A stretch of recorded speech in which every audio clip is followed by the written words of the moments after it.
सभी लोगों को जय माता दी। आज हम जानेंगे वायव्य कोण के बारे में।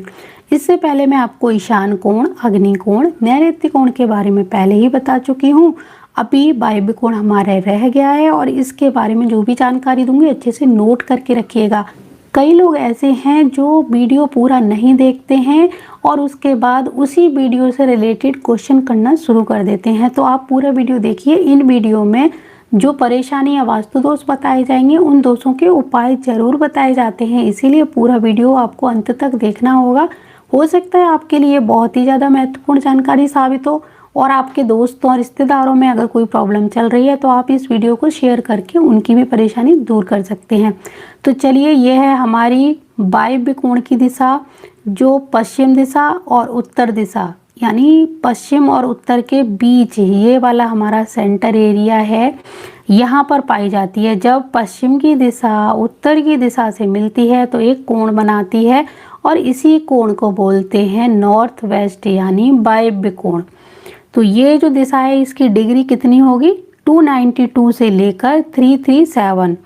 तो ये 292 डिग्री से शुरू होती है और 337 तक जाती है। तो ये पूरा जो एरिया है इसका यहाँ से यहाँ तक कवर होता है, इसको बोलते हैं वायव्य कोण। वायव्य कोण भी दो होता है, यानी इस ओर अगर देखेंगे इधर तो ये उत्तरी वायव्य कहलाएगा और जब हम इधर देखेंगे तो ये पश्चिमी वायव्य कोण कहलाएगा। तो जब हम उत्तरी बोलते हैं तो ये वाला एरिया आएगा, पश्चिमी बोलते हैं तो ये वाला आएगा। तो उत्तरी एरिया में NNW आता है और पश्चिमी में WNW आता है। अभी आपको क्लियर हो गया उत्तरी और पूर्वी वायव्य कोण। तो चलिए अभी थोड़ी सी और जानकारी देते हैं कि ये कहाँ है, इसके गुण दोष क्या होते हैं, इस एरिया में क्या होना चाहिए और क्या नहीं। चंद्रमा इस दिशा के स्वामी हैं। अतिथि कक्ष के लिए ये जगह बहुत ही ज़्यादा अच्छी मानी गई है। अविवाहित कन्याओं के रहने के लिए भी ये दिशा बहुत ही अच्छी मानी गई है। देश विदेश में यात्रा करने के शौकीनों के लिए ये दिशा बहुत अच्छी मानी गई है। पालतू पशुओं को रखने के लिए भी ये दिशा अच्छी मानी गई है और घर की पार्किंग बनाने के लिए भी ये दिशा अच्छी मानी गई है। रसोई घर के दूसरे विकल्प के रूप में ये दिशा अच्छी मानी गई है। यहाँ पर सीढ़ियाँ बनाई जा सकती हैं, लेकिन इस दिशा में ना इधर मुख्य द्वार बिल्कुल भी नहीं बनाना चाहिए। तो यहाँ पर मैंने आपको जो जो चीज़ें बताई वो अच्छी मानी गई हैं, लेकिन मुख्य द्वार इस दिशा में बनाना बिल्कुल भी अच्छा नहीं माना जाता है। आइए अब जानते हैं इस दिशा के नुकसान क्या क्या हो सकते हैं। अगर ये दिशा बढ़ी हुई हो तो ये बिल्कुल भी अच्छी नहीं मानी जाती। इस दिशा के कटने से बच्चों के साथ माँ का रिश्ता बिगड़ जाता है, व्यक्ति का मानसिक स्वास्थ्य खराब हो सकता है, व्यक्ति अनर्गल बातें कर सकता है। साथ ही साथ यहाँ पर कुआं, सेप्टिक टैंक या कोई गड्ढा हो तो व्यक्ति को कानूनी वाद विवाद में भी फंसा सकता है। कोर्ट केस अधिकतर इसी दिशा से देखे जा सकते हैं। दोस्तों से अधिक लोगों के दुश्मन बना देता है, कई बार दोस्तों को भी दुश्मन बना देता है। जब हमारे वायव्य कोण और अग्नि कोण में वास्तु दोष होगा तब ये कोर्ट केस जैसी प्रॉब्लम देगा ही देगा।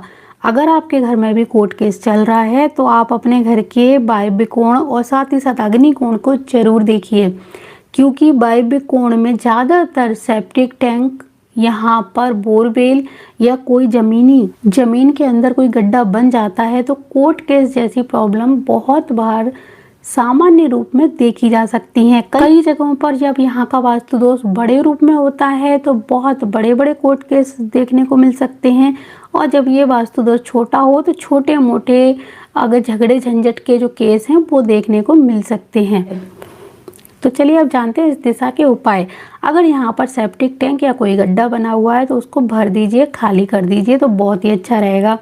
मजबूरी के कारण आप उसको भर भी नहीं सकते। मजबूरी का मतलब होता है बहुत ही ज़्यादा विकट परिस्थिति, जब कहीं पर और जगह ना हो, घर भी बहुत छोटा हो, तब के लिए मैं ये उपाय बता रही हूँ। लेकिन अगर आपके पास जगह है आप कर भी सकते हैं, लेकिन आप सोच रहे हैं कि उपाय मिल रहा है तो हम क्यों करें, तो ऐसा बिल्कुल भी मत करना, क्योंकि मजबूरी का मतलब होता है मजबूरी, आज नहीं तो कल ये परेशानी बड़ी भी हो सकती है। जो छोटे मोटे और बिना तोड़ फोड़ के उपाय होते हैं वो बहुत दिनों तक संग नहीं देते हैं। और यहाँ का जो वास्तु दोष है जब बड़े रूप में सामने आता है तो इन छोटे उपायों से कोई आराम नहीं मिलता है। तो जैसे कि पहले भी बता चुकी हूँ, जब ये एरिया हमारा कटा हुआ होगा या बड़ा हुआ होगा तो क्या करना है, आयरन से पहले तो बड़े हुए एरिया को ट्रीट करना है, आयरन का तार लेना है, और जब ये एरिया कटा हुआ हो तब इस एरिया पर सफ़ेद कलर का पेंट करना है। इसी तरह टॉयलेट का यहाँ टैंक बना है तो उसके चारों ओर आप लोहे का तार लगा दीजिए। यहाँ तांबे का तार भी चल जाता है, क्योंकि कई लोग बोलते हैं कि तांबे का क्यों, तो मैं बताना चाहूँगी क्योंकि यहाँ पर हम जैसे कि यहाँ रसोई घर बनाते हैं, ये फायर का एरिया है, तो यहाँ पर अग्नि तत्व में हम तांबे का तार यूज करते हैं। तो यहाँ पर भी हमारा जो रसोई घर बनाया जाता है, कई बार यहाँ जगह नहीं होती तो इधर बनाते हैं, तो अग्नि का काम यहाँ पर भी होता है। ये अग्नि तत्व थोड़ा सा इधर भी है, तो इसीलिए अग्नि की धातु हम यहाँ पर ले सकते हैं। तो यहाँ लोहे का और साथ ही साथ तांबे का कोई भी एक तार लगा सकते हैं। सेप्टिक टैंक है, टॉयलेट है, यहाँ पर उसके चारों ओर लगा दीजिए और उसके ढक्कन पे सफ़ेद पेंट कर दीजिए। बड़े बड़े वास्तु दोष जो हैं उनको कोशिश करिए वहाँ से हटाने की। अगर बहुत ही ज़्यादा प्रॉब्लम आपको हो रही है, अग्निकोण में भी किसी तरह का वास्तु दोष है, उसको भी दूर करिए। और जो आपका टैंक है उसको ज़्यादातर भारी करके रखिए, उसके ऊपर कुछ ना कुछ वजनदार पत्थर वगैरह ऐसा यहाँ रख कर ही छोड़ना है, जिससे कि ये एरिया भारी रहे, क्योंकि ईशान कोण को ही हल्का होना चाहिए। बाकी सभी एरियाओं को एक के बाद एक थोड़ा थोड़ा भारी ज़रूर होना है। इसके लिए मैंने पहले ही वीडियो बनाया है किस एरिया को सबसे ज़्यादा भारी होना चाहिए, उस वीडियो में आप अच्छे से इन सभी की जानकारी ले सकते हैं। तो मुझे पूरी उम्मीद है आपको ये जानकारी अच्छी लगी होगी। अगर जो चीज़ें मैंने आपको यहाँ बताई उस चीज़ों के सिम्टम्स मैच करिए, आपके यहाँ पर अगर ऐसी कोई प्रॉब्लम है तो उनको दूर करिए। हो सकता है आपके इस कोण से ज़्यादा अंदर के वास्तु में कोई गड़बड़ हो, तो इसीलिए इन सब के साथ साथ आपको घर के अंदर का वास्तु भी ज़रूर चेक करना या करवाना चाहिए। तो मुझे पूरी उम्मीद है जानकारी आपको अच्छी लगी होगी। अगर इसमें भी कोई कमी हो, आपको कुछ और जानना हो तो कमेंट ज़रूर करिए। अगला वीडियो जो बनेगा उन कमेंटों के आधार पर ही बनेगा। तो जय माता दी, जय गुरुदेव और जय श्री राम।